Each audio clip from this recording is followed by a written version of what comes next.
Hello students, this is Vinita Singh from St. Xavier School Nalia. How are you all? I hope you all are fine and staying safe at your home. Today we are going to discuss pronouns. Okay, so in previous classes you also studied about it that a pronoun is a word which is used instead of a noun. Okay, for example, Hari is absent because Hari is ill. So here it's better to avoid the repetition of Hari. Hari is a noun in this example, okay, and we can replace a noun within a pronoun word.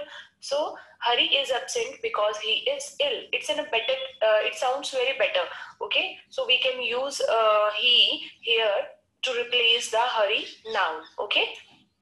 So there are 9 types of pronouns: personal pronoun, reflexive pronoun, emphatic pronoun, indefinite pronoun, relative pronoun, demonstrative pronoun, interrogative pronoun, distributive pronoun, and possessive pronoun. Okay, so one by one, let's study about it.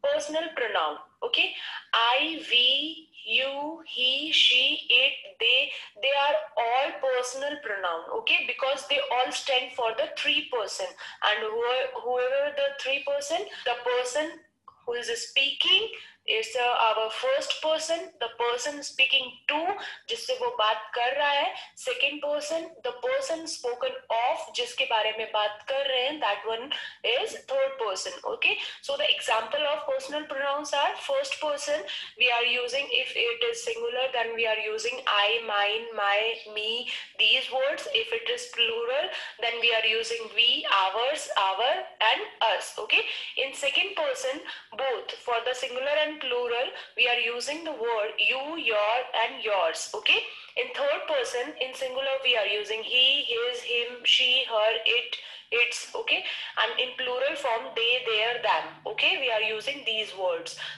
Then reflexive pronoun.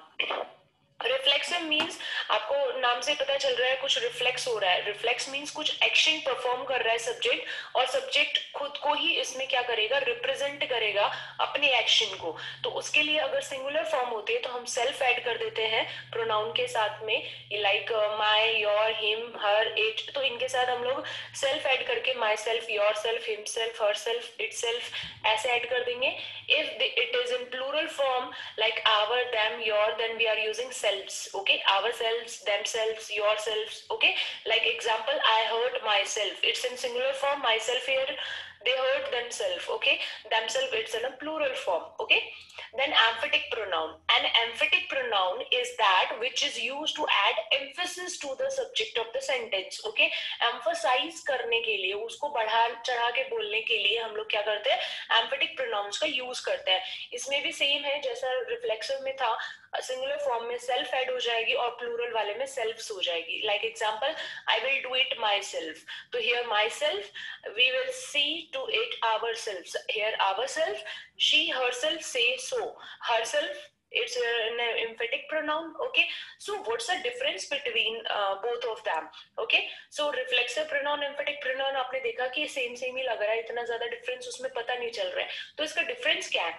So reflexive pronoun is used as an object of the verb. Okay, ये verb की object की तरह use होगा और इसमें जो action perform किया जाएगा वही बता दिया जाता है. ठीक है, मतलब कि इसके अंदर सब्जेक्ट एंड ऑब्जेक्ट जो होता है एक ही सेंटेंस के अंदर वो सेम ही पर्सन होता है. ठीक है, समझ में आ गया? Like I hurt myself, I is a subject, myself is an your object, और ये दोनों क्या है, सेम है, सेम पर्सन के लिए बोला गया है. मीन्स इसमें सब्जेक्ट एंड ऑब्जेक्ट जो है वो एक ही होते हैं, तो वहां पे हम रिफ्लेक्सिव प्रोनाउन का यूज करेंगे. एंड एम्फेटिक प्रोनाउन में क्या होता है, ये नाउन और प्रोनाउन को एम्फसाइज करने के लिए करता है. Like she her self open the door. ठीक है, वो अपने आप से ओपन कर देती है डोर को. ठीक है, she her self open the door, like that. Okay, समझ में आ रहा है ना आपको? इसमें सब्जेक्ट एंड ऑब्जेक्ट बराबर एक ही होता है रिफ्लेक्सिव में, और इसमें क्या होता है, नाउन या प्रोनाउन जो भी दिया हुआ रहता है उसको एम्फसाइज करने के लिए उसके साथ में ही उसको क्या कर लिया जाता है, प्रोनाउन का यूज कर लिया जाता है. Okay, indefinite pronoun. Sometimes the pronoun used in a sentence do not refer to any particular thing or person. They are used in a general way. Such pronoun are called indefinite pronoun. Like इस pronoun में आपको क्या नहीं करना होता है, किसी भी particular thing को या person को indicate नहीं करते हैं, ठीक है. इसमें ये general way में use किया जाता है किसी भी चीज के लिए, ठीक है. thing है, person है, कोई भी है. Like all, anyone, anybody, anything, everyone, anybody, everything, someone, somebody, something, no one, nobody, nothing, nothing, some, none, ऐसे वर्ड्स यूज कर लिए जाते हैं. Like nobody can help you in this issue. so यहाँ पे nobody यूज किया गया है. did you ask anybody to come, तो इसमें anybody यूज हो जाएगा. somebody has stolen my watch, तो इधर somebody हो जाएगा. तो ये indefinite pronoun हो जाएगा. मीन्स ये जनरल फॉर्म में यूज हो रहा है. इसमें पर्टिकुलरली आपको कोई भी नाउन या मतलब ऐसा सब्जेक्ट जो है, मतलब इसमें देखा जाए तो उसको पर्टिकुलरली प्रेफरेंस देके नहीं बोला जाता है, ठीक है. समझ में आया. Next one is demonstrative pronoun. Demonstrative means आपको पता चल ही रहा है कि सामने दिखा के कुछ ही बोल रहा होगा, डेमोन्स्ट्रेट ही कर रहा होगा वो उस चीज को, ठीक है. तो demonstrative pronoun indicates the object that we are trying to describe और we are trying to tell the specific distance of the object. जब हम लोग डिस्टेंस को बताने की कोशिश करते हैं कि वो पास में है, दूर है, तो उस टाइम पे डेमोन्स्ट्रेटिव प्रोनाउन का यूज किया जाता है. नियर के लिए सिंगुलर फॉर्म में हम दिस यूज करते हैं और प्लूरल में दीज. और फार जो ऑब्जेक्ट्स होते हैं, जो दूर होते हैं, उनके लिए सिंगुलर में we are using that and in plural we are using those. Okay. तो sentence with demonstrative pronouns are this is my book. Here we are using this word as a demonstrative pronoun. These are my book. Here these. That man is handsome. That is a demonstrative pronoun. Those men are handsome. तो those इसमें क्या हो जाएगा, demonstrative pronoun हो जाएगा. Okay. Next one is a relative pronoun. So relative pronoun is the one which is used to refer to noun mentioned previously, whether they are people, places, animals or idea. Relative pronoun can be used to join two sentences. Okay. Relative pronoun जो होता है वो हमेशा क्या करता है, दो sentences को, दो clauses को ऐड करने के लिए, ज्वाइन करने के लिए बीच में यूज किया जाता है. अब वो फर्क नहीं पड़ता वो पीपल है, प्लेस है, थिंग है, एनिमल है या फिर कोई आइडिया ही है, तो वो डिपेंड नहीं करता है. इसमें वो सब्जेक्ट को ही क्या करते हैं, बाद में मेंशन करके और मतलब ज्वाइन कर देते हैं दो सेंटेंसेस को, ठीक है. इसके एग्जांपल में जैसे हम लोग जो वर्ड यूज करते हैं रिलेटिव प्रोनाउन के लिए, हु, हुम, दैट, विच, हुएवर, वुमेवर, व्हिचएवर, ठीक है. इस तरीके के वर्ड हम लोग उसमें यूज करते हैं. Sentences like this is a place where we meet. Okay. This के लिए वेयर यूज हुआ है, ठीक है. ये वही प्लेस है जहां पे हम मिले थे, तो इसमें दिस को मेंशन किया गया है दोबारा से, और वेयर जो है उसमें दो सेंटेंसेस को ज्वाइन कर दिया गया है वेयर के थ्रू, तो ये रिलेटिव प्रोनाउन हो जाएगा. You can choose one person whomever you like. Okay. whomever यहाँ पे क्या हो जाएगा, relative pronoun. he who hesitate is lost. तो who जो है वो इसमें क्या हो जाएगा, relative pronoun. Okay. Understood. Then interrogative pronouns. So the pronouns that are used for asking question is known as interrogative pronoun. Like example, what, who, which, whose, whom, etc.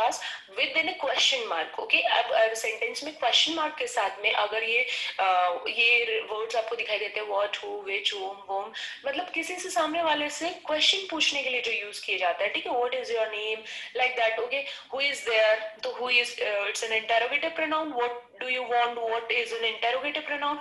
which are your books, तो which भी हो गया. whom did you see, whom भी हो गया. तो अभी आपके दिमाग में चल रहा होगा इंटरोगेटिव में भी यही वर्ड यूज है, रिलेटिव में भी यही यूज हुए हैं, तो इनका डिफरेंस क्या है, कैसे पता चलेगा ये इंटरोगेटिव है या रिलेटिव है. ओके. तो इंटरोगेटिव रिलेटिव प्रोनाउंस में क्या होता है कि उसमें दो क्लॉजेस को या फ्रेजेस को, यानी कि दो सेंटेंसेस को ज्वाइन किया जाता है, नाउन हो या प्रोनाउन हो, ठीक है, वो फर्क नहीं पड़ता है. Like a man who lost his wallet could not buy his groceries. Okay. who यहाँ पे यूज किया गया, एक आदमी जिसने अपना वैलेट खो दिया, जिसकी वजह से वो ग्रोसरीज को खरीद नहीं पाया, ठीक है. और इंटेरोगेटिव में क्या होता है कि इसमें generally it's an use to ask an question. Okay. Question पूछ रहे, who is Mohan, what is your name, where are you right now. Okay. इस तरीके के क्वेश्चंस पूछ लिए जाते हैं इंटेरोगेटिव में. और रिलेटिव जो होता है उसमें तो सिर्फ उनको कनेक्ट करने के लिए यूज किया जाता है, ठीक है. हो गया. So thank you so much. If you like my video, please share and subscribe my channel Vinita Shekhar. Thank you so much.